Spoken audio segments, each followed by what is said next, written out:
Niazafat fangatandalana iteny ary fanomezam-boninahitra ny tenenana.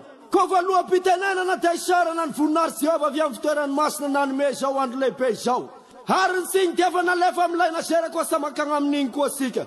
Hangaiza mizoro manatrika toana dia saray aman-dreny fa zanaka ary sazoko ny fazandriny. Koa araky ny teny manao hoe ny tonga samiaraba ho namany teza ary ny lasa samanao veloma namany sosotra. Koa rabaina aby asika mianakavy na tratra ny andro mazava izao.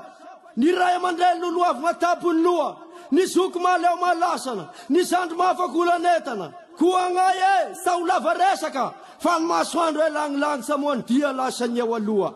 Fa ngaiza tonga teiteran'Andriamanitra andrenanahary de Jehova. Koa ataonay tonodonaka avy nagnala kely, ko tonga dia agny amin'ny vongana. Koa arak'izao tandrovina hoe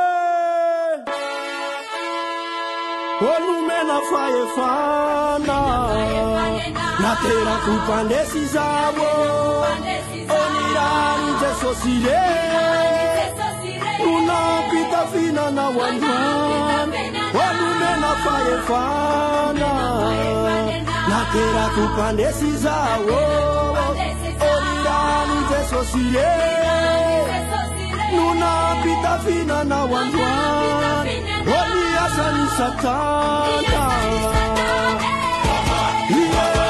Asani Debule Nareti Narekate Fanyerni Jesosy Ego Omi Asani Satana Asani Debule Nareti Narekate